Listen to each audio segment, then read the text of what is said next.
बिस्मिल्लाहिर्रहमानिर्रहीम। Chapter number 19 growth and development, second year biology.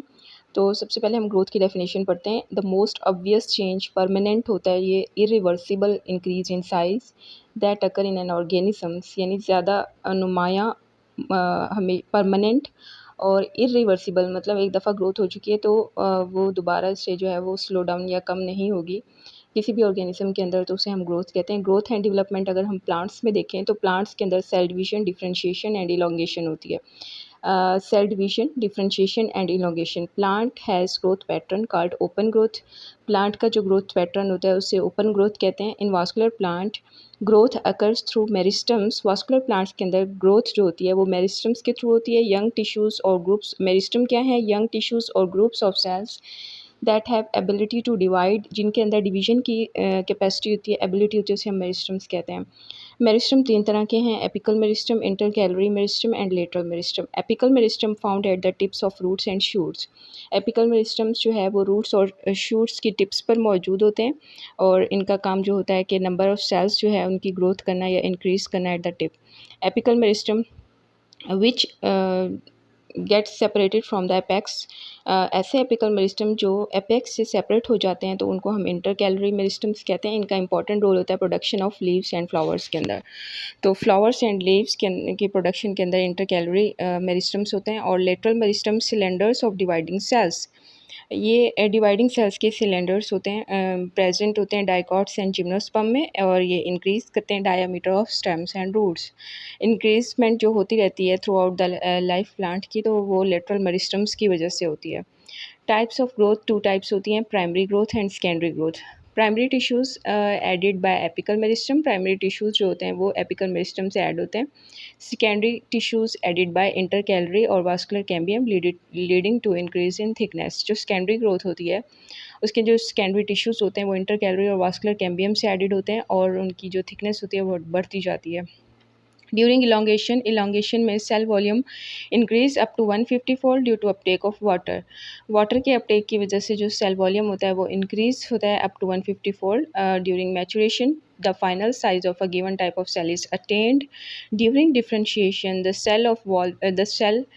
wall of the cell become thicker and wall of many kind of cells and tissue become pitted.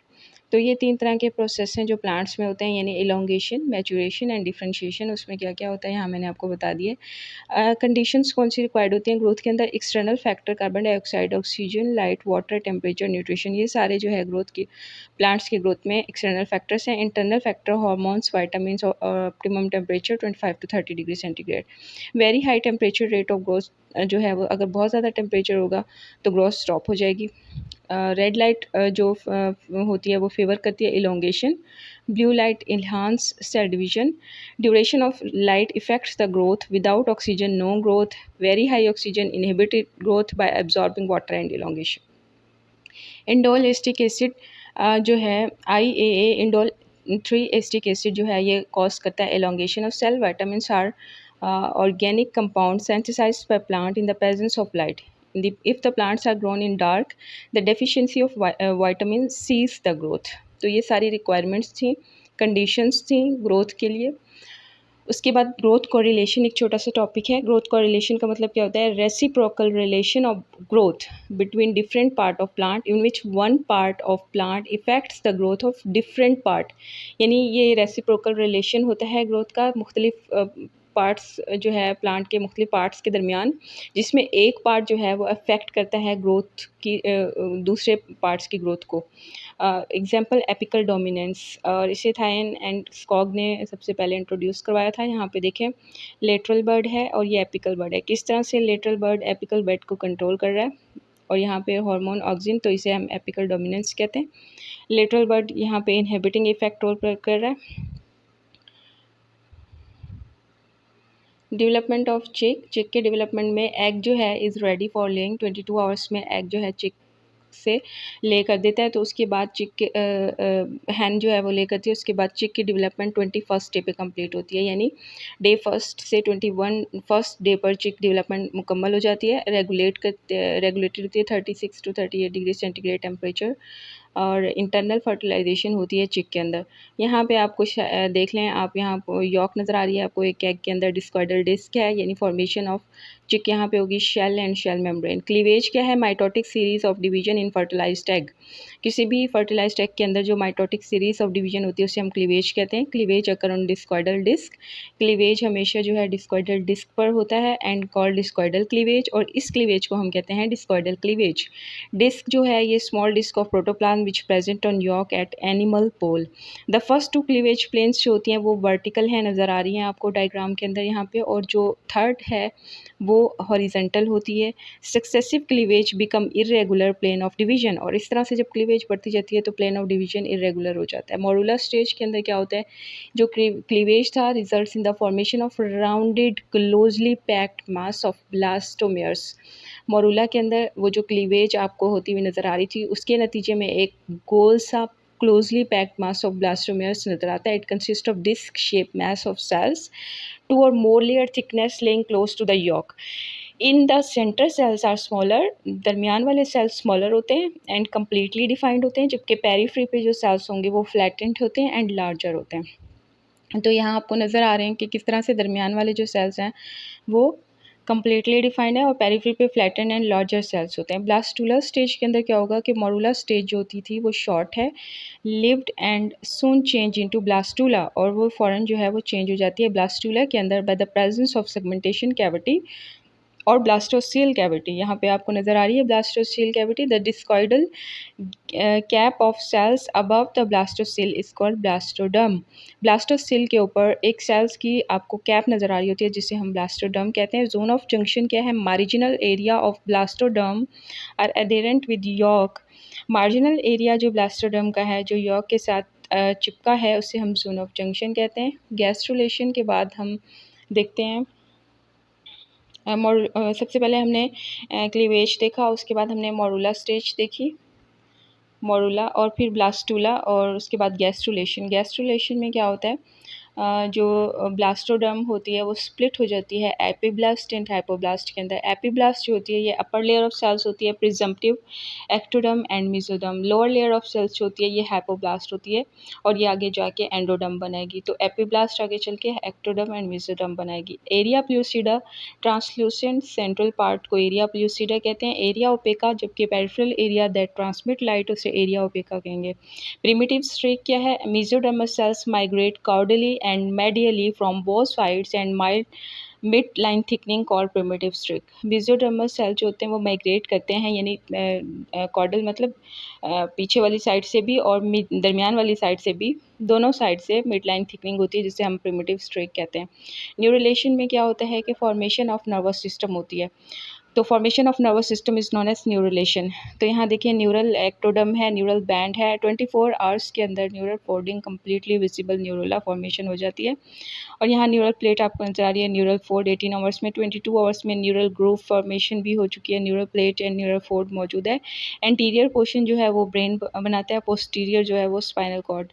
और यहाँ पे न्यूरोफोर, neural plate और न्यूरोसील मौजूद है, neuropore are also present. उसके बाद mechanism of development जो है ये सबसे पहले जाइगोट जो होता है आपको पता है कि वो चेंज होता है इनटू इंडिविजुअल में। तो zygote single cell fertilized egg है, उसके अंदर क्लीवेज होती है। एवरी सेल जो है उसका अपना जेनेटिक इन्फॉर्मेशन होती है in the form of genome. Genome comes in the form of chromosomes. Genome जो होता है वो क्रोमोसोम की फॉर्म में होता है। Some genes remain active and some inactive. कुछ जीन जो होते हैं वो एक्टिव रहते इनएक्टिव होते हैं और कुछ एक्टिव होते हैं। तो एक्सपेरिमेंट करने के लिए ग्रोथ या डेवलपमेंट की कि किस तरह से मैकेनिज्म ऑफ डेवलपमेंट है, तो 3 एक्सपेरिमेंट परफॉर्म किए गए। एक्सपेरिमेंट नंबर 1 में क्या होता है? Experiment was performed by Hans Driesch in 1892 on sea urchin. Sea urchin के ऊपर ये एक्सपेरिमेंट परफॉर्म किया गया। Experiment number 1 performed by Hans Driesch in 1892 on sea urchin. यहाँ पे उसने जाइगोट लिया और जाइगोट को डिवाइड कर दिया into 2 cell, both separated, half embryo developed. दोनों को जब उसने सेपरेट किया तो दोनों में जो है हाफ एम्ब्रियो जो है वो डेवलप्ड हो गया, और वो जो हाफ एम्ब्रियो था वो चेंज हो गया नॉर्मल इंडिविजुअल के अंदर, जबकि 2 नॉर्मल इंडिविजुअल इसके नतीजे में हमारे पास बन चुके थे। तो रिजल्ट ये था कि all cells contained same genetic information as in original cell, के तमाम सेल्स के अंदर जेनेटिक इन्फॉर्मेशन सेम होती है एज इन ओरिजिनल सेल, क्योंकि दोनों एम्ब्रियो जो थे वो न्यू इंडिविजुअल में न्यू नॉर्मल इंडिविजुअल में चेंज हो चुके थे।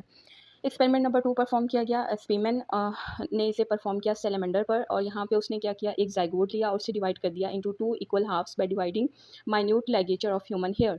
यानी बहुत ही बारीक ह्यूमन हेयर लेकर उसने उस ज़ाइगोट को बीच में नॉट लगा दी, यानी उसको डिवाइड कर दिया 2 इक्वल हाफ्स में, और एक में न्यूक्लियस था, दूसरा जो था वो ए न्यूक्लिएटेड था। तो जो जिसमें न्यूक्लियस था वो 16 सेल, यानी न्यूक्लिएटेड सेल जो था वो reached at 16 cell stage. Cleavage nuclei crossed through narrow cytoplasm. तो क्लीवेज का जो न्यूक्लियाई था वो नैरो साइटोप्लाज्म से जो है वो क्रॉस कर गया, तो both side develops to normal individual.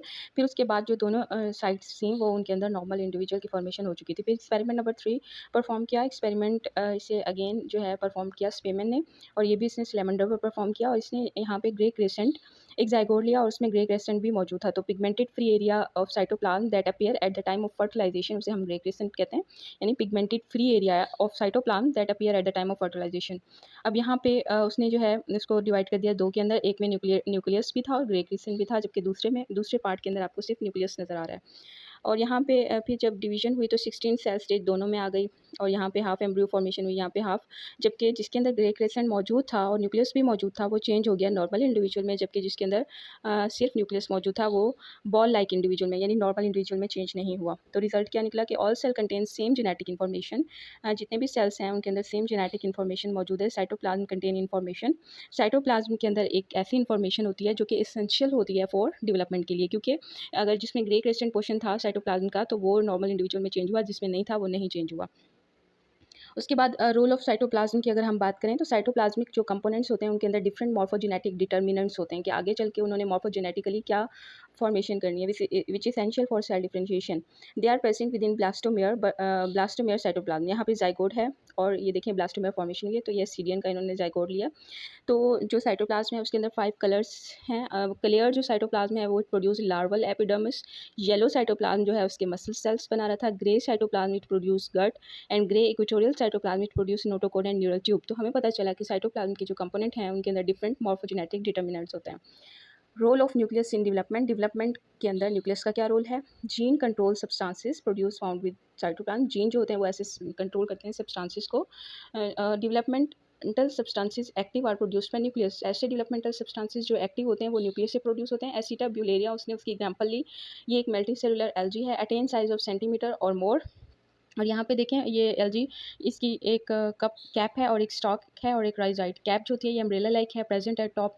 Stock long stalk है, arise from rhizoid, and rhizoid you know that attach to the substance contain single nucleus. और एक्सपेरिमेंट परफॉर्म किया गया, इसे हैमरिंग ने परफॉर्म किया एक्सपेरिमेंट ये एसिटाब्यूलेरिया पे। उसने एसिटाब्यूलेरिया मेडिटेरेनिया एक स्पीशी ली और एसिटाब्यूलेरिया क्रेन्युलेटा ली। तो उसने जो है मेडिटेरेनिया से पीस कट करके लगा दिया क्रेनिएटा में, और क्रेन्युलेटा से पीस कट करके लगा दिया मेडिटेरेनिया में। तो यहाँ पर देखें, तो he cut off nucleus containing rhizome, उसने न्यूक्लियस कंटेनिंग राइजोम कट किया फ्रॉम एलजी एसिटाबिलेरा मेडिटेरेनिया से, और ग्राफ्ट किया उसे other species of algae Acetabularia crenulata से। तो नतीजा क्या निकला? रिजल्ट ये निकला कि nucleus contains all genetic information which essential for development. तो न्यूक्लियस ही है जो कि जिसके अंदर जितनी जेनेटिक इन्फॉर्मेशन होती है जो डेवलपमेंट के लिए ज़रूरी है। Cytoplasm play role in selection of gene. Cytoplasm सिर्फ रोल प्ले करता है जीन्स की सिलेक्शन में। Concept of differentiation. Zygote cells contain all information. जो जाइगोटिक सेल्स होते हैं उनके अंदर तमाम इन्फॉर्मेशन होती है for the development of individual. Cytoplasmic component contain different morphogenetic determinants. Cytoplasmic component के अंदर डिफरेंट मॉर्फोजेनेटिक का डिटर्मिनेंट्स होते हैं that control the function of specific cell type is called differentiation. It was proved by experiment by Spemann. उसने experiment amphibian frog का जो है उसने लिया जाइगोट, और उसमें देखें ectoderm, meso and endoderm 3 layers हैं। उसने जो है एक्टोडम को grow on petri dish, ectoderm को उसने कट किया वहाँ से और उसे पेट्री डिश पर ग्रो करवाया। तो उसने देखा कि ये नर्वस सिस्टम में डेवलप नहीं हुई। फिर उसने एम्ब्रियो लिया without ectoderm.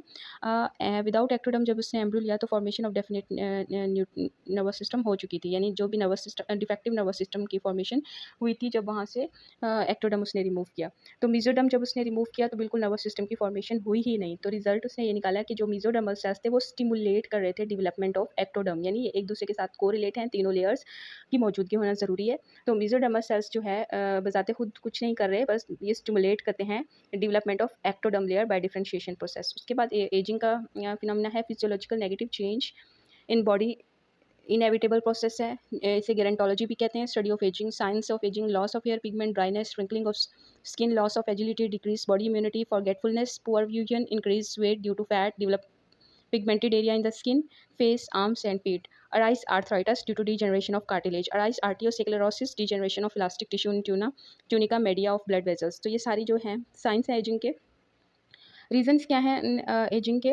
Some cells of tissue have only a finite mitotic division, यानी कुछ सेल्स हमारी बॉडी के ऐसे होते हैं जिनके अंदर एक खास हद तक डिवीजन की कैपेबिलिटी होती है, जिस तरह के nervous system. Loss of memory in old age due to fewer memory cells, और ओल्डर एज के अंदर जो लॉस हो जाती है मेमोरी, वो इसलिए क्योंकि उनके जो सेल्स होते हैं वो फ्यूअर होते हैं। Change in intracellular substances takes place during ageing, more collagen inter link with muscles protein, elastic tissues lost their elasticity, elastic tissue lost their resilience in dense connective tissue and cartilage। तो इसलिए elastic tissue जो है वो hard हो जाते हैं। Spontaneous mutation cause degeneration of tissues and loss of cells. Ageing को slow किया जा सकता है by proper meal, proper sleep, regular exercise and inhibited smoking. Maximum age 120 to 125 year है।